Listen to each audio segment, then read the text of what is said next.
본문을 중심으로 요한일서 2장 전체를 가지고 그의 안에 거하라라는 제목으로 함께 은혜를 나누고자 합니다. 오늘은 지난주에 이어서 요한일서 2장을 가지고 그의 안에 거하라, 예수님 안에 거하라 그 말입니다. 그의 안에 거하라는 제목으로 은혜를 나누고자 합니다. 요한은 요한일서 2장을 통해서 예수님이 누군가에 대해서 기록하고 있고 또 옛 계명과 새 계명에 대해서 기록하고 있습니다. 그리고 하나님의 자녀인 우리가 어떻게 살아야 하는지를 말씀하고 있습니다.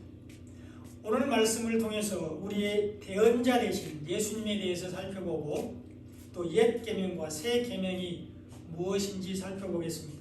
그리고 마지막 때에 하나님의 자녀인 우리들이 어떻게 살아야 되는지를 살펴보면서 은혜를 나누고자 합니다. 이 요한은 우리에게 예수님 안에 있으라고 권면하고 있습니다. 오늘 본문 28절에 보면 자녀들아 이제 그의 안에 거하라, 예수님 안에 거하라. 이는 주께서 나타내신 바 되면 그가 강림하실 때에 우리로 담대함을 얻어 그 앞에서 부끄럽지 않게 하려 함이라. 이렇게 기록하고 있습니다. 요한은 우리에게 그의 안에 예수님 안에 있으라고 말하고 있습니다.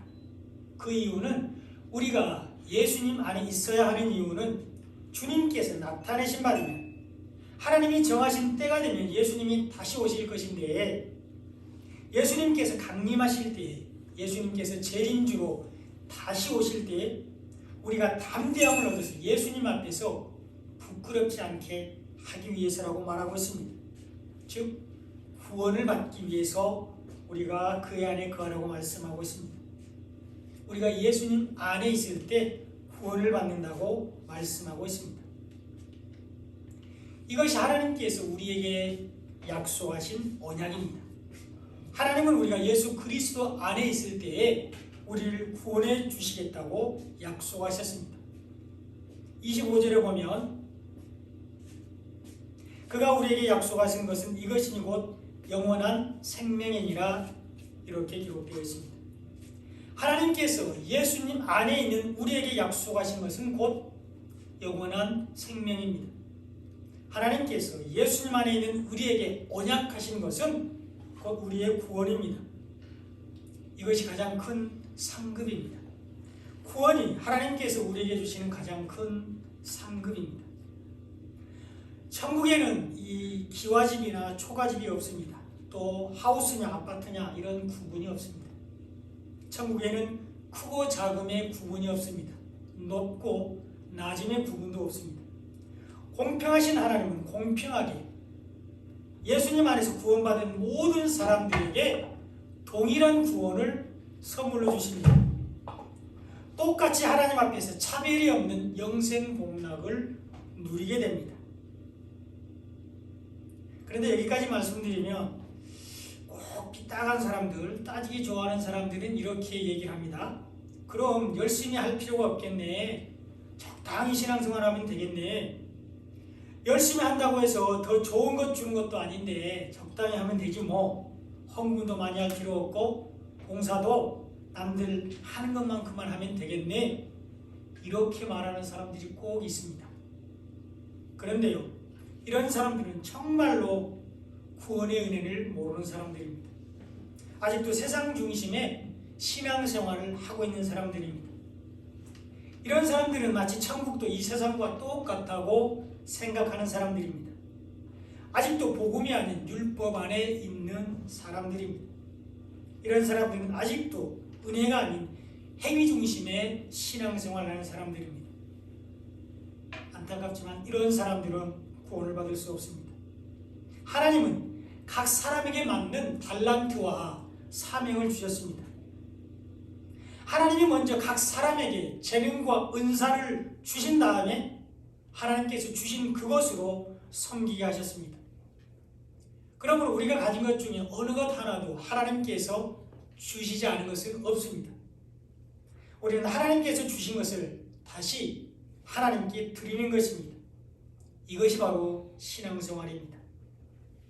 우리는 예배 때마다 하나님께 믿음을 드리고 있는데요, 이 믿음도 하나님께서 이 땅에 보내신 예수 그리스도를 믿는 것과 예수님이 십자가에서 우리에게 주신 복음을 받아들이고 믿음으로 인해서 생긴 것입니다. 예수님이 먼저 복음으로 우리를 섬겨주셔서 우리가 하나님과 화목하게 되었고 하나님의 자녀가 되어서 우리 안에 계신 예수님을 우리는 다시 하나님께 올려드리는 것입니다. 이것이 영과 진리로 드리는 예배입니다. 이것이 구원의 은혜를 알고 감사함으로 드리는 예배입니다. 이것이 우리가 하나님께 예수님을 드리는 것으로서 하나님은 오직 예수님만 받으십니다. 우리는 하나님께서 우리에게 이미 주신 것으로 하나님을 예배하고요. 하나님께서 이미 우리에게 주신 것으로 교회를 섬기고 봉사하게 됩니다.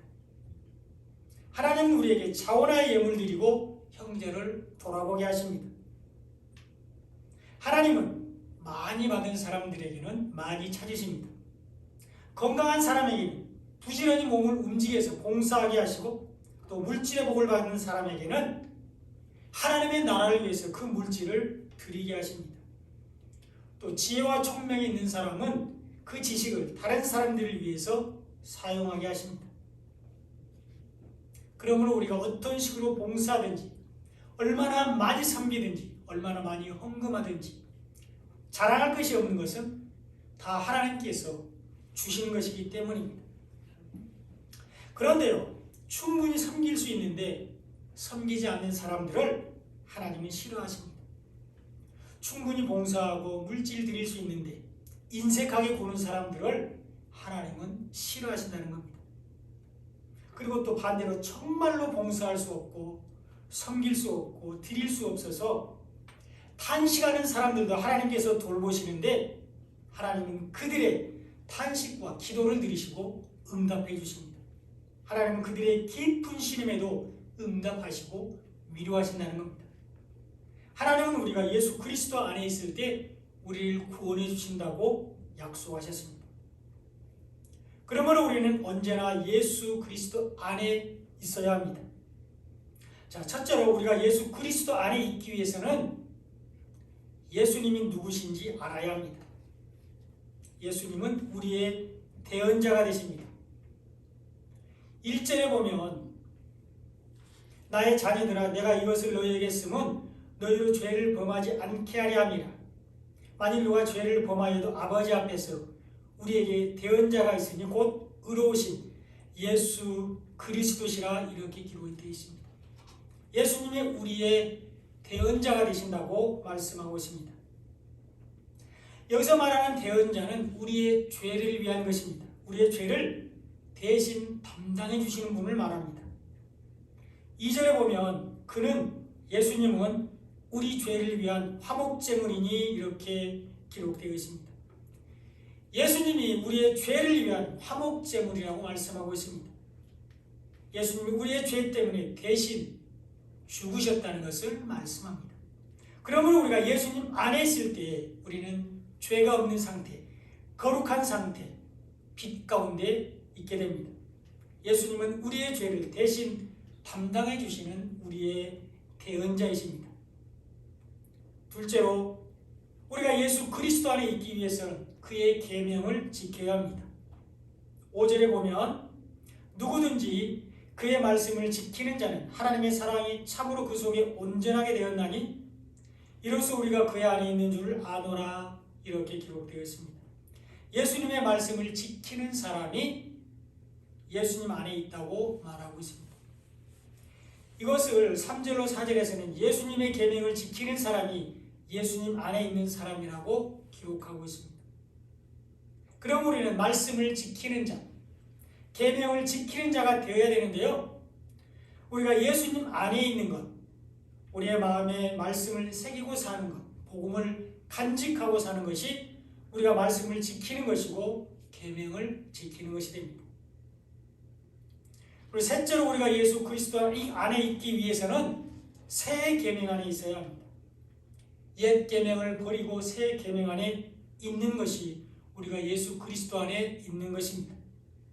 8절에 보면 다시 내가 너희에게 새 계명을 쓰노니 그에게와 너희에게도 참된 것이라. 이는 어둠이 지나가고 참빛이 벌써 비침이니라 이렇게 기록되어 있습니다. 새 계명에 대해서 기록하는데 참 빛이 비쳤다고 말씀하고 있습니다.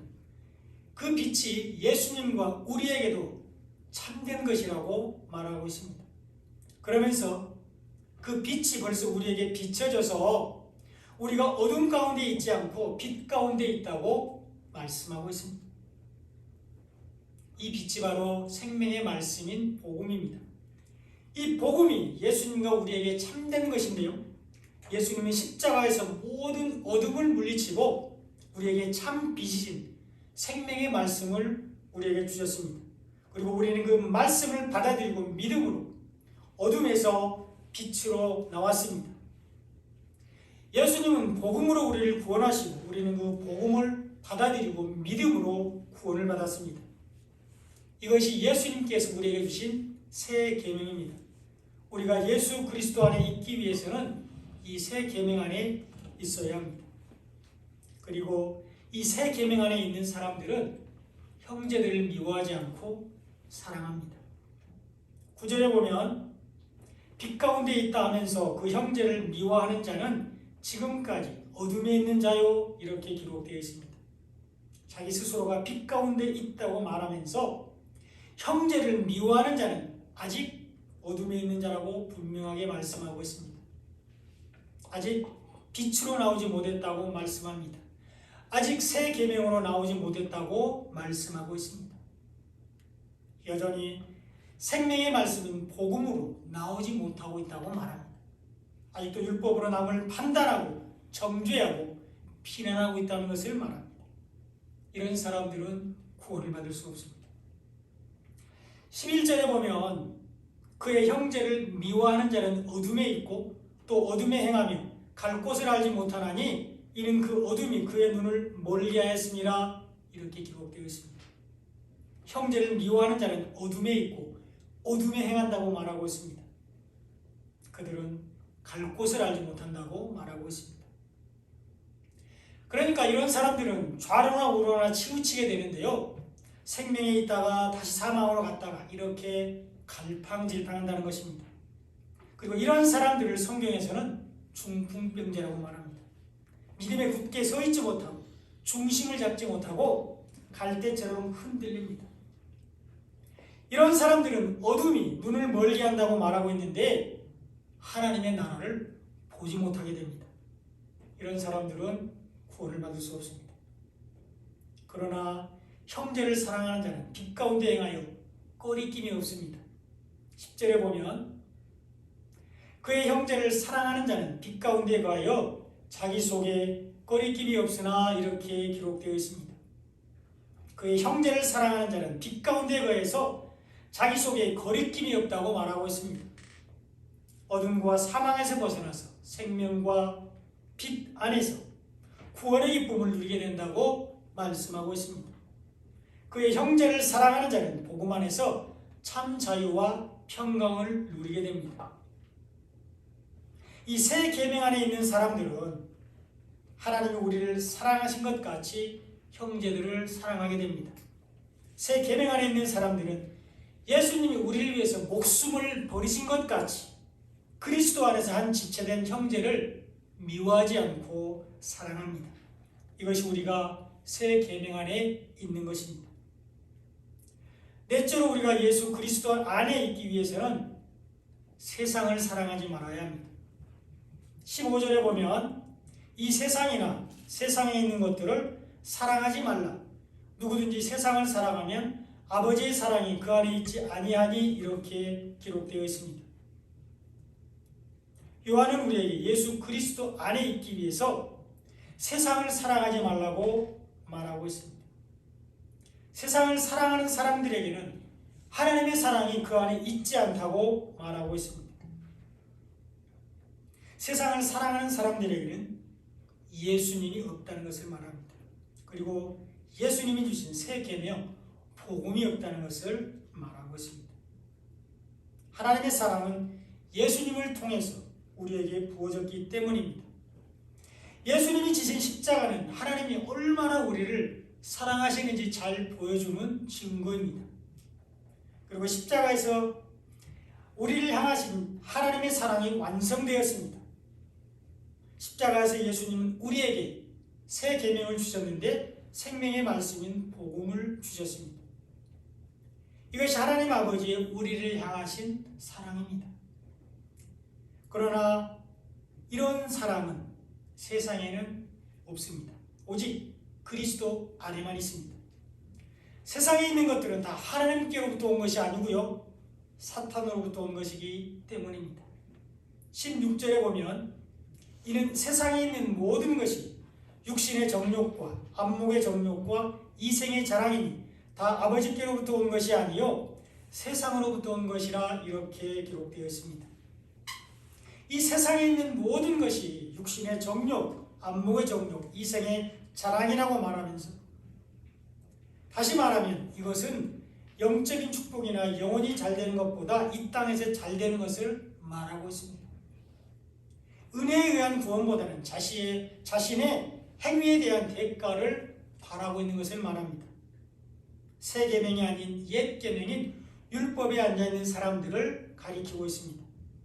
그래서 이런 사람들은 영적인 말씀보다는, 영적인 은혜보다는 육신적인 말, 사단의 말을 더 좋아하고 따라갑니다. 그러나 이런 사람들에게는 하나님의 사랑이 없습니다.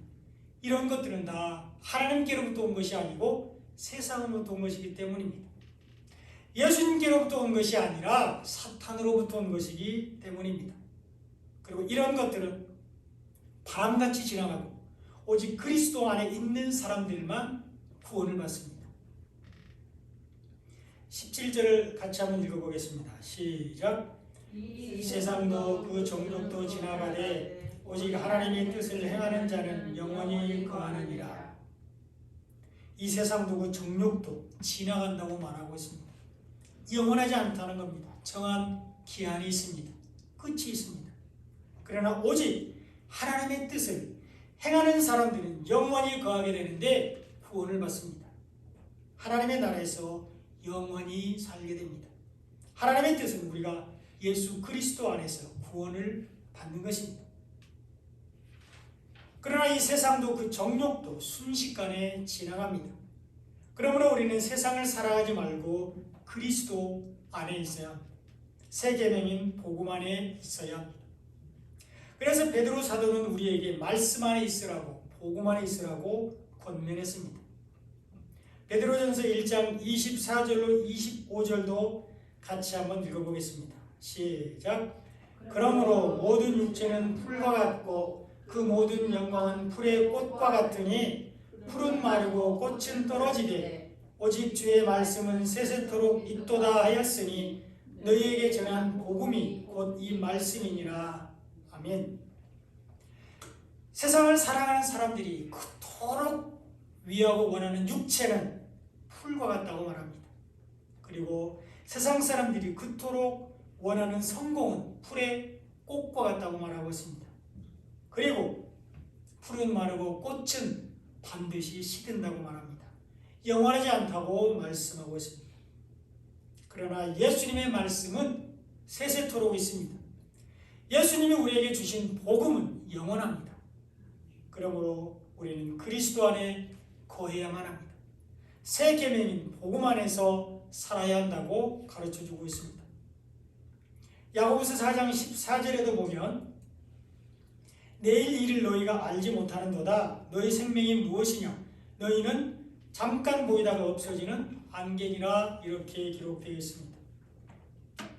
우리의 생명이 잠깐 보이다가 없어지는 안개와 같다고 말하고 있습니다. 그리고 이 안개는 빛이 비치면, 햇볕이 나면 사라지고 맙니다. 이 땅에서 우리의 삶은 유한하고 끝이 있다는 것입니다. 영원하지 않다고 말하고 있습니다. 그러므로 우리는 내일 일을 염려하지 말고 오늘 그리스도 안에 있어야 합니다. 내일 일은 하나님께 맡기고 오늘은 우리가 그리스도 안에서 자유하면 됩니다. 예수님은 우리에게 이렇게 하라고 말씀하셨습니다. 마태복음 6장 34절을 보면 그러므로 내일 일을 위하여 염려하지 말라. 내일 일은 내일이 염려할 것이요 한날의 괴로움은 그날로 족하니라. 이렇게 기록되어 있습니다. 예수님은 우리에게 내일 일을 오늘 염려하지 말고 내일 염려해라 이렇게 말씀하시는 것이 아닙니다. 내일 일은 바로 내일이 염려하게 하라고 말씀하고 있습니다. 다시 말하면 내일 일을, 우리의 모든 염려를 다 하나님께 맡기라고 말씀하는 것입니다. 여러분, 우리 잘 알지만 내일은 우리 스스로 가질 수 있는, 우리 스스로가 얻을 수 있는 그런 날이 아닙니다. 우리에게 내일을 주신 분은 하나님이십니다. 우리의 생명은 하나님께 달려 있습니다. 오늘이라도 하나님께서 우리를 부르시면 우리는 하나님 앞에 서야 합니다. 그러므로 내일은 하나님께서 특별히 우리에게 주시는 축복이며 그 내일을 내가 염려하지 말고 하나님께 맡기라고 말씀하고 있습니다. 하나님을 경외하고 하나님을 의지하고 하나님께 피하라고 말씀하고 있습니다. 이것이 복입니다. 그리고 오늘은 그리스도 안에 있어야 합니다. 새 계명 안에 있어야 합니다. 생명의 말씀인 복음 안에서 살아야 합니다. 이것이 세상을 사랑하지 않고 예수 그리스도 안에 있는 것입니다. 이런 사람들은 하나님이 약속하신 영생을 선물로 받게 됩니다. 25절을 다시 보시면 그가 우리에게 약속하신 것은 이것이니 곧 영원한 생명이니라 이렇게 기록되어 있습니다. 하나님은 그리스도 안에 있는 사람들에게 영원한 생명을 주시겠다고 약속하셨습니다. 하나님은 새 계명 안에 있는 사람들에게 영생을 주시겠다고 약속하셨습니다. 하나님은 생명의 말씀인 복음 안에 있는 사람들에게 구원을 주시겠다고 약속하셨습니다. 이것이 하나님의 언약입니다. 그리고 하나님은 언약을 반드시 지키십니다. 언약에 신실하신 하나님은 하나님이 하나님 되시기 위해서 언약을 이루십니다. 이것이 우리에게 축복이며 은혜입니다. 이제 말씀의 결론입니다. 우리는 영생을 얻기 위하여 예수 그리스도 안에 있어야 합니다. 우리는 생명을 얻기 위하여 새 계명 안에 있어야 합니다. 우리는 구원을 받기 위해서 복음 안에 있어야 합니다.